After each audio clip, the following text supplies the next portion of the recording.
Lucas capítulo 24, versos 1 al 12, dice así la palabra de Dios. El primer día de la semana, muy de mañana, vinieron al sepulcro trayendo las especias aromáticas que habían preparado y algunas otras mujeres con ellas. Y hallaron removida la piedra del sepulcro. Y entrando no hallaron el cuerpo del Señor Jesús. Aconteció que estando ellas perplejas por esto, he aquí se pararon junto a ellas dos varones con vestiduras resplandecientes. Y como tuvieron temor y bajaron el rostro a tierra, les dijeron: ¿por qué buscáis entre los muertos al que vive? No está aquí, sino que ha resucitado. Acordaos de lo que os habló cuando aún estaba en Galilea, diciendo: es necesario que el Hijo del Hombre sea entregado en manos de hombres pecadores y que sea crucificado y resucite al tercer día. Entonces se acordaron de sus palabras y volviendo del sepulcro, dieron nuevas de todas estas cosas a los 11 y a todos los demás. Eran María Magdalena y Juana y María, madre de Jacobo, y las demás con ellas, quienes dijeron estas cosas a los apóstoles. Mas a ellos les parecía locura las palabras de ellas, y no les creían. Pero levantándose Pedro, corrió al sepulcro, y cuando miró dentro, vio los lienzos solos, y se fue a casa maravillándose de lo que había sucedido. Incline su rostro y oremos al Señor. Padre, quiero rogarte humildemente, nuevamente, que sea tu palabra obrando a nuestras vidas. Dios mío, muéstranos aquello que está deficiente en nuestras vidas. Confróntanos por medio de tu palabra. Háblanos, Señor, y llévanos a arrepentirnos día a día conforme a aquellas cosas que no realizamos de acuerdo a tu voluntad. Padre, yo te ruego que este sermón conmemorativo de la resurrección de nuestro Señor Jesucristo nos ayude a nosotros a poder meditar más y más en esa obra redentora que Él llevó a cabo en favor nuestro. Padre, permítenos vivir vidas conforme a esa cruz, vidas que recuerdan esa cruz y que a la vez recuerdan aquel sepulcro vacío que denota la victoria de tu Hijo Jesucristo por medio de esa resurrección gloriosa. Padre, te ruego como pastor que me ayudes esta mañana a poder proclamar tu palabra claramente, sencillamente, y que sea esta la que sea exaltada y sea exaltando tu nombre por sobre todo. Padre, permítenos humildemente ver más grande tu divinidad y más pequeña nuestra condición. Padre, permítenos comprender tu palabra y ser transformados por medio de ella. Gracias, mi Dios, te doy en el nombre de Jesús. Amén. Amén. La semana pasada hablamos, ¿cierto?, sobre este evento que pareciera que fuera glorioso, la famosa entrada triunfal. Hablamos de ella y vimos cómo es que en realidad no necesariamente fue una entrada triunfal, sino más bien para pocas personas de las que se encontraban en ese lugar lo fue así. Mientras que para muchos otros que se encontraban ahí fue simplemente el recibimiento a un forastero más. Vimos cómo es que pese a aclamar Hosana al Hijo de David, bendito el que viene en el nombre del Señor, 4 días después gritaban con gran voz, con gran ahínco. Decían: danos a Barrabás. Un rato después gritaban sobre la sentencia del Señor: crucifícale. Vimos que todo esto se dio y en un contexto muy especial, tan solo días antes, Él había hecho uno de los milagros más maravillosos, la resurrección de su amigo Lázaro. Y Él, en su predicación, luego de antes incluso de haber resucitado a Lázaro, Él dice y emite estas palabras: yo soy la resurrección y la vida. Sus discípulos, quienes habían estado con Él, habían oído y habían visto eso. Sin embargo, luego de que Él fue entregado por Judas, todos los discípulos, salvo algunos, unos se mantuvieron cerca, pero otros simplemente huyeron. Y nosotros vemos cómo es que el Señor Jesús asume su pasión en completa soledad. El único que le acompañaba era su Padre, que en ningún momento dejó de estar con Él en esa instancia. Vemos cómo es condenado, vemos cómo es crucificado, vemos el acto de bondad más grande de nuestro Señor Jesús, quien estando en un momento tan complicado, tan complejo en lo que respecta a su estado de salud y también a su estado emocional, vemos como Él, incluso pudiendo proferir maldición sobre aquellos que lo estaban castigando, de su corazón brota un maravilloso perdónalos porque no saben lo que hacen. Finalmente, Él concluye sus palabras, sus palabras aquí en la tierra previo a su resurrección, diciendo, consumado es. De esa manera, el Señor Jesucristo muere, la gente se conmueve algunas, otros movían la cabeza de satisfacción por haber cumplido con ese propósito que tenían, que era destruir a aquel que no hacía las cosas de acuerdo a lo que ellos esperaban. Vemos que eso se da en el día de preparación, a el Sabbat o el día de descanso. El día de descanso debe haber sido un día muy emocional, muy sentimental para aquellos que estaban junto al Señor durante ese periodo de tiempo. Para algunos quizás había sido algo muy rápido, había sido algo muy veloz, que no les dio el tiempo para meditar en todo lo que había ocurrido. Como les comenté, algunos huyeron, pero todavía tenían esta idea de mantenerse juntos. Pasado el tercer día, Cristo resucita. Hermanos, la resurrección es un elemento o uno de los tres hitos importantes en el ministerio de Jesús. Primero la crucifixión, luego la resurrección y finalmente la ascensión. Esos tres elementos van totalmente de la mano. Uno lleva al otro. No puede haber ascensión sin resurrección, no puede haber resurrección sin la cruz. Por tanto, nosotros, aquellos cuando hablamos de la cruz, tenemos que hablar necesariamente de la resurrección. Y eso es importante, porque en la resurrección nosotros encontramos nuestra esperanza, hermanos. Esta mañana vamos a hablar precisamente de eso, recordando intencionadamente la obra de Cristo de acuerdo a la resurrección. Un autor dijo hace un tiempo atrás lo siguiente: la resurrección de Cristo es el corazón del cristianismo, lo que lo hace pulsar con la vida de Dios. Es la piedra del ángulo para el arco de la verdad, que mantiene unida toda la fe del Evangelio. Es el fundamento de la iglesia, es el motivo principal de la actividad cristiana, es el eslabón que une a todos los creyentes. Este hermano falleció hace muchos años atrás y creo compartir plenamente sus palabras. La resurrección, hermano mío, es el motivo y el motor de la fe cristiana. No podríamos estar reunidos hoy si no fuera por la resurrección de Jesús. Lo que nos lleva a nosotros a tener la convicción de no estar durmiendo a esta hora en nuestras camas o bien estar realizando algún deporte o algún otro tipo de actividad es simplemente el hecho de la resurrección. La resurrección es aquello que nos da esperanza. Hermanos, la resurrección es el pilar de nuestra fe junto con la cruz. La cruz y la resurrección. Esa cruz vacía y esa tumba vacía son el baluarte, el estandarte, la bandera del cristianismo. Sin ello, nada de lo que hacemos tiene verdadero sentido.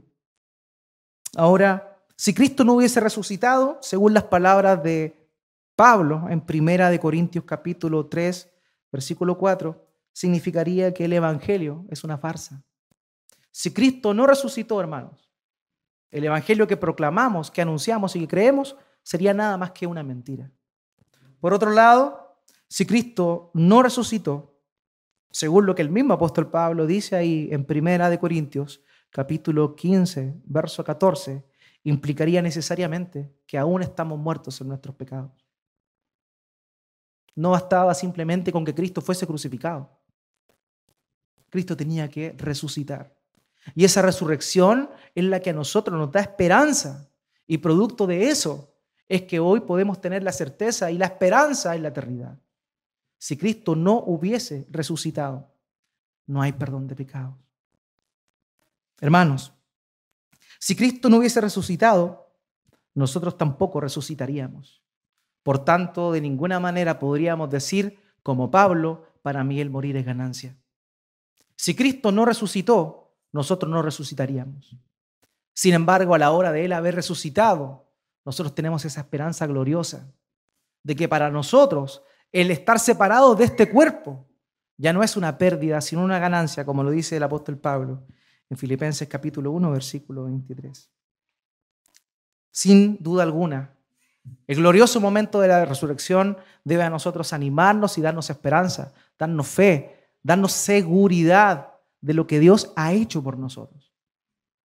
Pero hoy día quiero invitarle a que veamos la resurrección desde otra perspectiva. ¿Cómo vivieron esos discípulos? ¿Cómo vivieron esas mujeres? El momento de la resurrección habla mucho de nosotros, hermanos.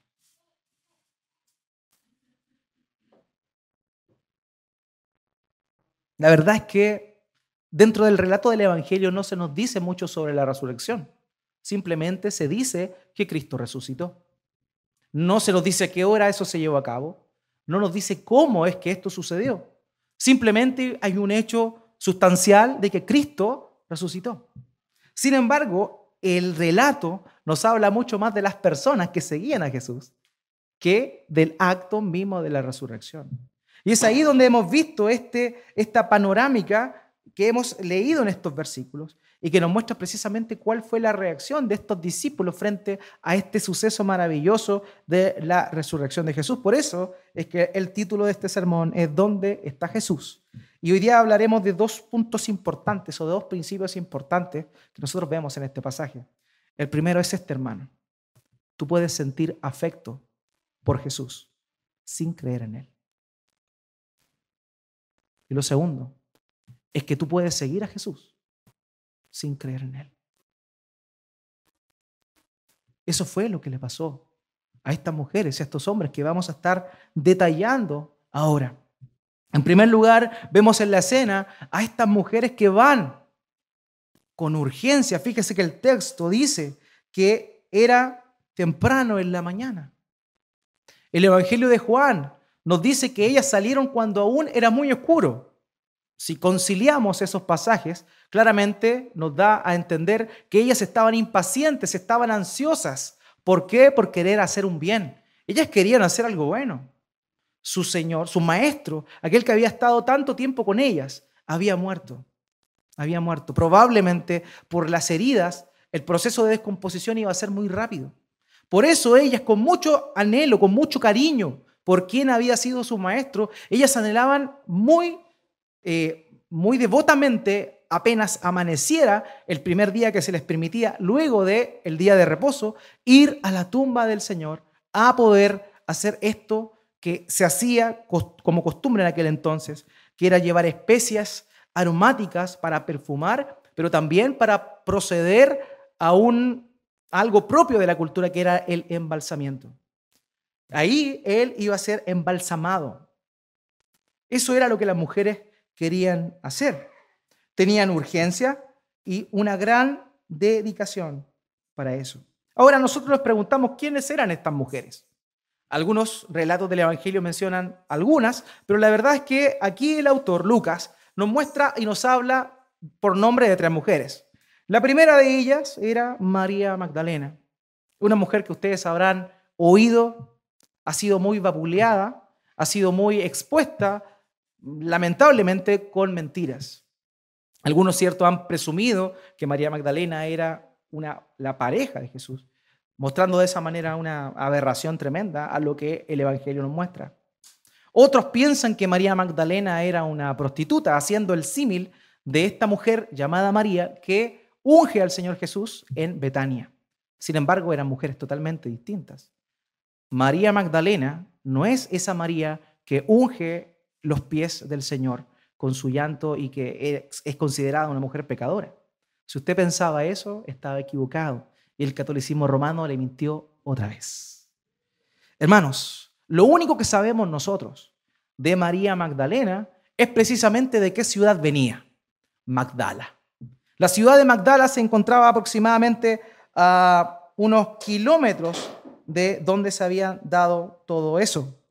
5 kilómetros de Capernaum se encontraba esta mujer. Aparte de eso, de que ella venía de la ciudad de Magdala, lo otro que se sabe por el relato de los evangelios, en particular de Lucas capítulo 8 y también de Marcos 16, 19, es que de esta mujer el Señor Jesús había expulsado 7 demonios.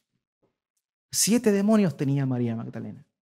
Y el Señor Jesús la liberó de esa condición de esclavitud. Eso es lo único que nosotros sabemos de esta mujer. Es lo único que podemos decir a ciencia cierta.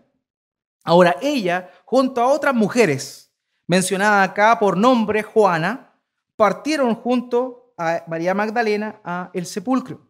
Juana también es un nombre que aparece muy pocas veces en el Nuevo Testamento y era una mujer que era esposa del administrador de Herodes Antipas. O sea, era una mujer también que tenía un estatus social prominente, puesto que entendamos que Herodes Antipas era el rey, entre comillas, puesto por los romanos para gobernar cierto sector de la provincia de Galilea. Entonces, nosotros tenemos a María Magdalena, tenemos a Juana, que era esposa de Antipas, y por otro lado tenemos a María, la madre de Jacobo.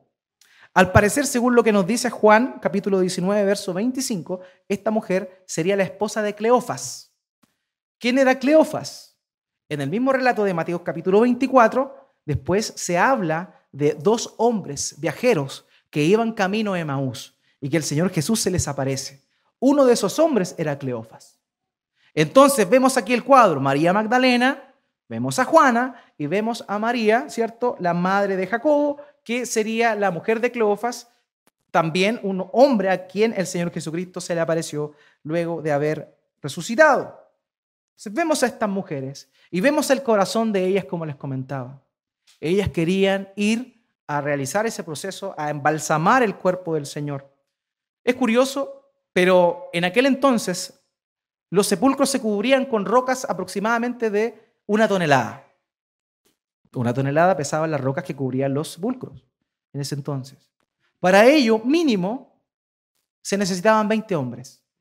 Sin embargo, estas mujeres tenían la voluntad y el deseo, el anhelo, fíjese, de incluso sin pedirle a nadie que las acompañara, ir para allá. Eso no implica que le iban a correr ellas, por cierto, pero esto nos habla de que no les importaba tener todo preparado. Ellas con gran anhelo, con gran ansia, deseaban ir y a realizar esta obra. Ahora, la verdad es que el hecho noble de lo que ellas están haciendo es muy loable, pero a la vez es muy reprochable. El actuar de estas mujeres nos muestra su cariño por el Señor, pero también, hermano, nos muestra su falta de fe. Nos muestra su falta de fe.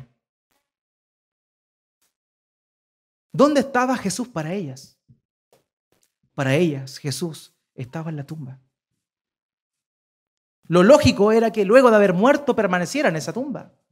Y eso es lo que las mujeres que siguieron a Jesús, que fueron parte importante del ministerio de Jesús, puesto que estas mismas aparecen mencionadas en Lucas capítulo 8 y se dice que eran las que proveían económicamente para el sostenimiento del ministerio del Señor.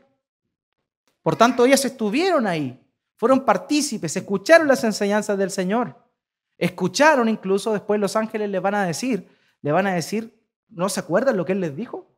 Ellas escucharon que Jesús dijo muchas veces que Él iba a resucitar. Sin embargo, para ellas Jesús estaba en esa tumba. Querían a Jesús, se preocupaban por Jesús, pero no creían en Jesús. No creían en Jesús. Hermano, eso también pasa hoy día. Hay mucha gente que dice amar a Jesús, que está de acuerdo con lo que le enseña. Muchos de acá quizás están en esa situación. Quieren a Jesús. Encuentran loable lo que hizo alguien de ser, cierto, de recibir honor. Sin embargo, no creen en Él. Sin embargo, a la hora de hablar de la resurrección o de su poder o de la promesa que Él nos ha dado, no tenemos la misma fe o no tenemos esa fe para poder de verdad demostrar que hemos creído en Él. Podemos estar cerca de Jesús, que podemos querer incluso hasta servir. Estas mujeres querían servir. Puede que tú quieras servir al Señor, pero muy probablemente tú no estás creyendo en Él. ¿Dónde está tu fe puesta? Eso es lo que nos muestra el actuar de estas mujeres acá. Ellas llegan al lugar, encuentran removida la piedra del sepulcro, entran en el sepulcro y el cuerpo no estaba. Fíjese lo que dice ahí. ¿Cuál fue la reacción de ellas? Dice que quedaron perplejas. ¿Sabe lo que significa perplejo? Significa no saber qué pensar. O sea, llegan al lugar, está abierta la tumba, está corrida la roca y está vacío el lugar donde se depositaba el cuerpo y no sabían qué pensar. Pero si ellos habían oído que Jesús iba a resucitar, ellos escucharon que Él lo había dicho no una sola vez, sino muchas veces, desde el principio de su ministerio incluso, no tan solo en la última etapa. Él dijo que iba a resucitar. Sin embargo, ellas se asombraron. Ellas quedaron perplejas. Ellas no sabían qué pensar, qué había pasado. Pensaban seguramente que alguien se había robado el cuerpo. Tenían idea de qué era lo que había pasado. El otro elemento que nosotros vemos aquí son los ángeles. Y es curioso porque si uno hace una comparación entre lo que dice un evangelio y el otro, algunos dicen que era un joven, Juan dice que era un joven, los otros evangelios mencionan que eran 2 ángeles, pero aquí simplemente dice que eran 2 varones con vestidos resplandecientes. Lucas no está preocupado de identificar quiénes eran. Obviamente lo da a entender a la hora de decir que tenían sus ropas resplandecían. Sin embargo, él no se ocupa en los ángeles como tal, sino lo que Lucas quiere decir, lo que Lucas quiere plasmar en su relato es la intervención, las palabras que los ángeles le dijeron a las mujeres. Ellos hacen 3 cosas. Lo primero que hacen, las interrogan, le hacen una pregunta. Ellos le dicen, ¿por qué buscáis entre los muertos al que vive? Esto fue un reclamo de fe para estas mujeres. Ellos debieron haber creído en la palabra del Señor.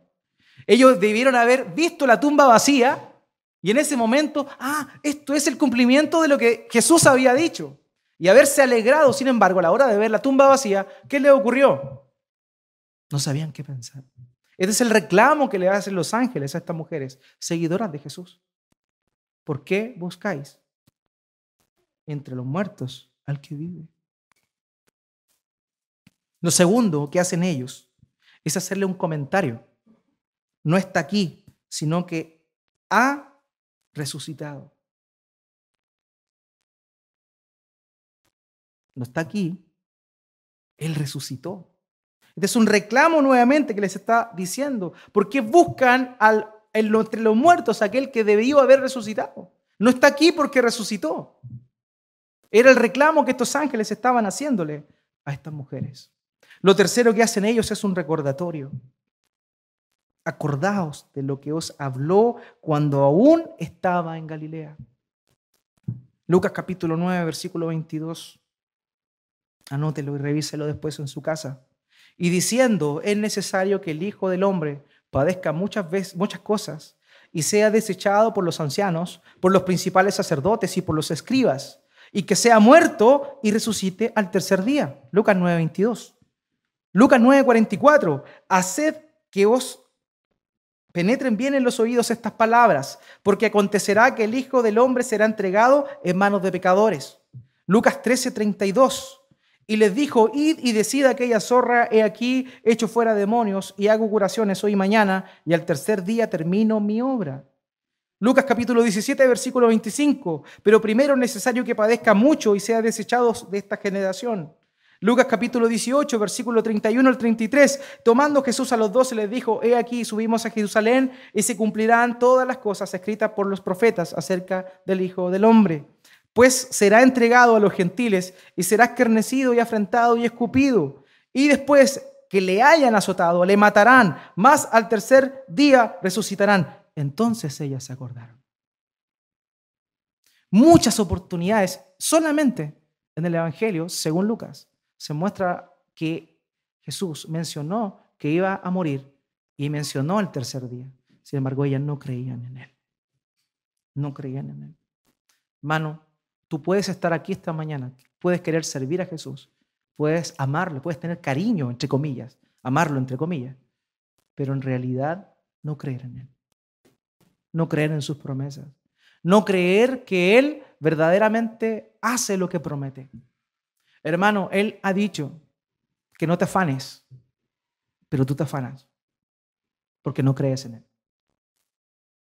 Él ha dicho que busca el reino de Dios y su justicia y las demás cosas van a ser añadidas y tú sigues buscando las cosas de esta tierra. Aquellas cosas que la polilla y el orín corrompen y que van a perecer. ¿Sabes por qué? Porque no crees en las palabras del Señor. Es cierto, puede que te hayas arrepentido de tus pecados. Puede que verdaderamente hayas recibido la salvación, pero aún así tu fe es diminuta.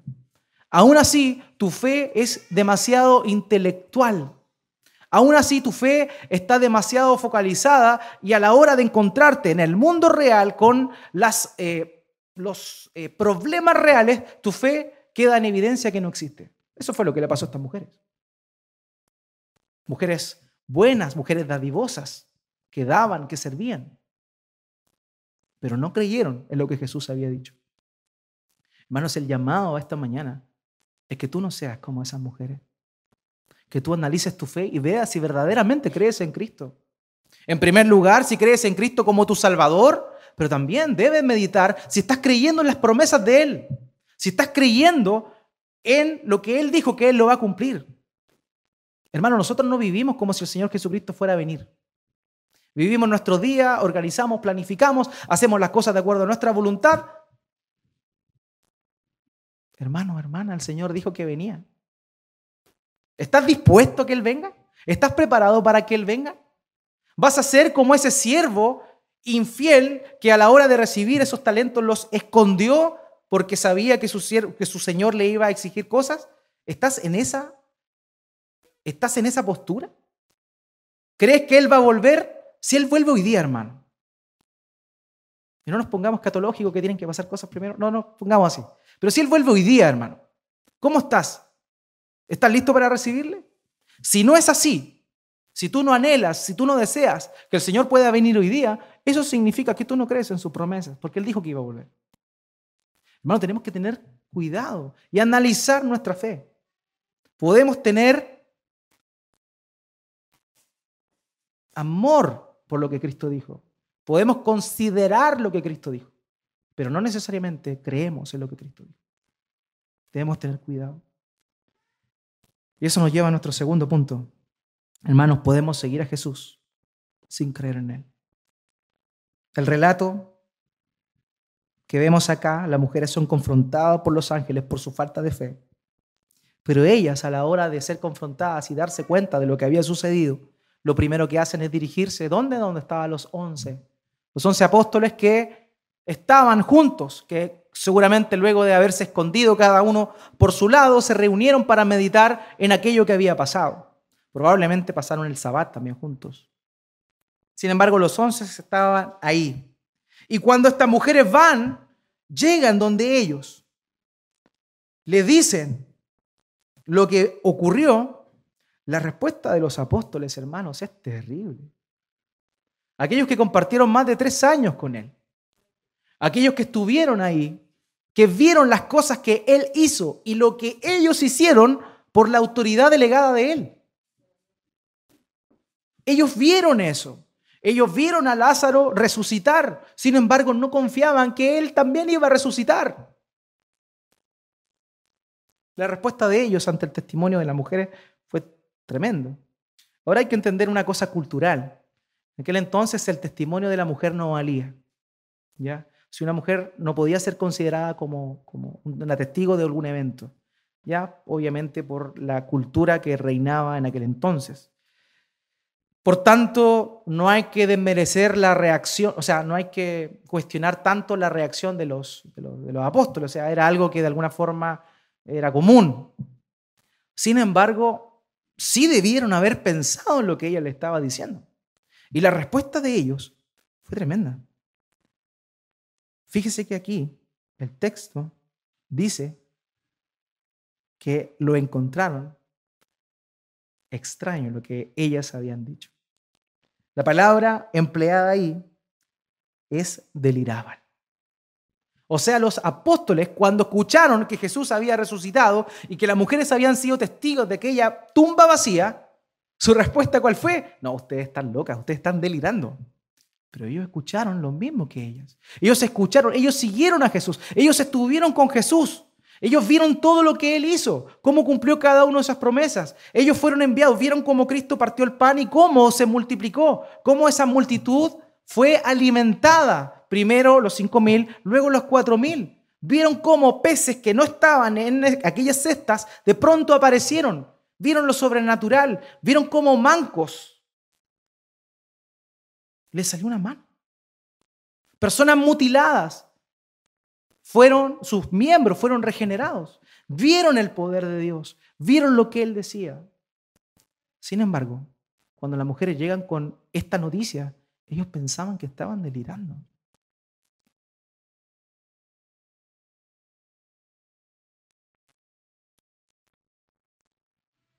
En ese momento, dice el relato, Pedro sale apurado. Juan señala que Pedro sale junto con el discípulo amado. Pero aquí Lucas hace el énfasis única y exclusivamente en Pedro. Dice que cuando Pedro llegó al lugar, miró hacia adentro y vio los lienzos solos. Aquí hay un dato interesante que me gustaría leer y citar de un historiador de aquel entonces, o sea, no de aquel entonces, sino que de esa época, que habla sobre cómo eran los vendajes que se le realizaban a los muertos en aquel entonces. Dice esto, cito, según la tradición judía, el cuerpo usualmente era lavado y enderezado y vendado apretadamente de las axilas a los tobillos, con tiros de tela de lino de cerca de 30 centímetros de ancho. Se aplicaban especias aromáticas, a menudo de una consistencia gomosa, entre las envolturas o dobleces.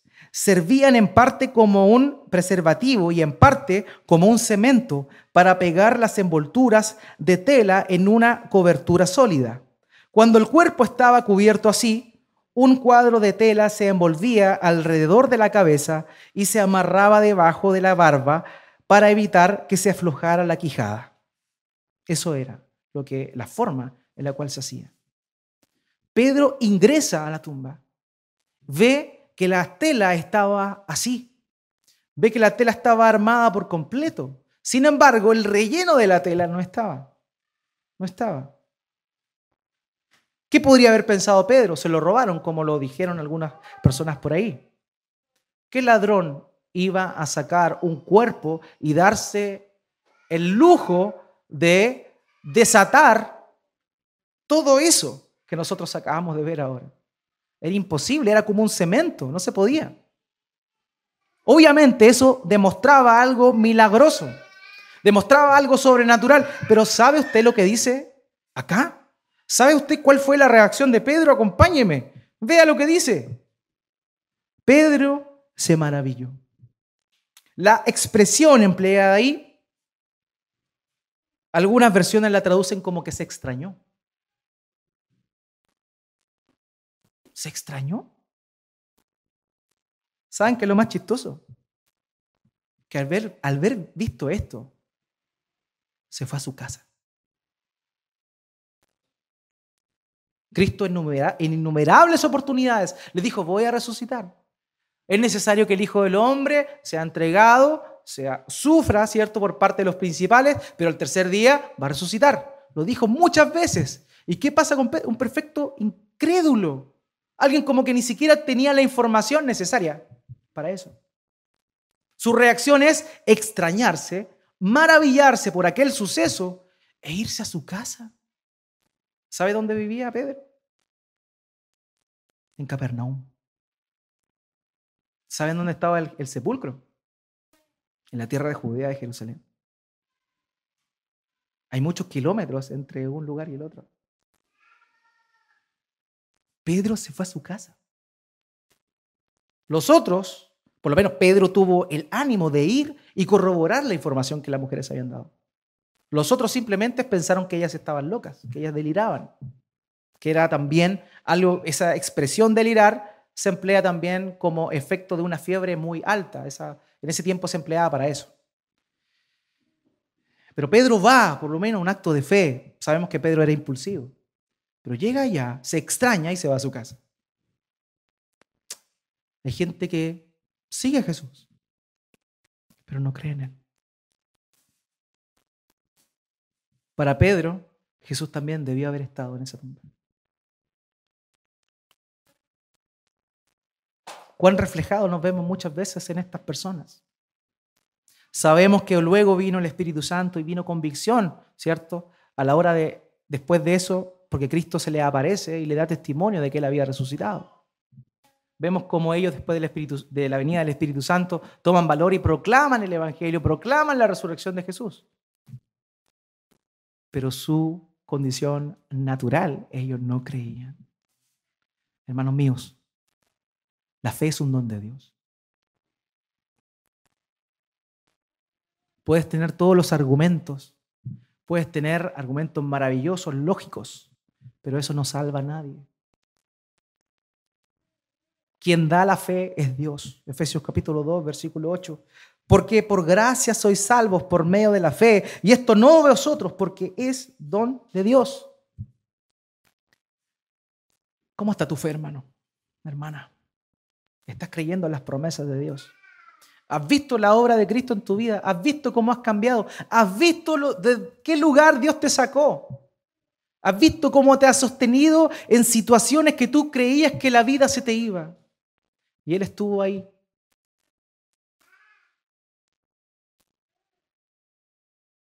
Pero ¿cómo está tu fe en proporción a lo que has experimentado? Hermano, esa es la invitación. Eso es lo que nos lleva a meditar en la resurrección. Cristo resucitó, tenemos salvación, tenemos perdón de nuestros pecados, tenemos esperanza en que no seremos condenados, tenemos también esperanza en que nos levantaremos en el día que el Señor venga, si es que todavía estamos con vida, o si no, perdón, en el día que Él venga, si es que hemos muerto, y que seremos transformados si es que Él está, cuando Él viene nosotros estamos vivos. Pero ¿cómo está tu fe? Ese es el análisis, eso es lo que nos muestra la resurrección, en particular la percepción o la perspectiva que Lucas le está dando acá. Hermanos, confiemos en lo que Cristo dijo, confiemos en lo que Dios dice, pidámosle, así como los discípulos lo hicieron humildemente, aumentanos la fe. Y vivamos vidas cristianas de acuerdo a su voluntad, no tan solo desde la perspectiva de la obediencia, que evidentemente es lo más importante, sino que esa obediencia está ligada a la confianza plena que tenemos en las promesas que Él nos ha hecho. Dejemos de vivir como el mundo vive y vivamos como gente de fe. ¿Dónde está Jesús para ti? Para ti Jesús tiene que estar en este momento sentado a la diestra del Padre, esperando el momento para volver por segunda vez y dar consumación a su obra maravillosa de redención, que por pura gracia te ha invitado a ti a participar. Es ahí donde tiene que estar Jesús para ti, hermano.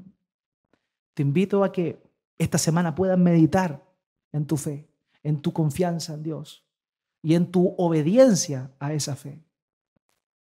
Que podamos ser confrontados en el actuar de estas mujeres, que con buenas intenciones fueron a buscar a trabajar sobre un cuerpo muerto. Y también que podamos analizar y comparar cómo es que muchas veces seguimos a Jesús, hablamos las palabras de Jesús, utilizamos la autoridad de Jesús, sin embargo, no creemos en lo que Él nos dijo. Oremos al Señor.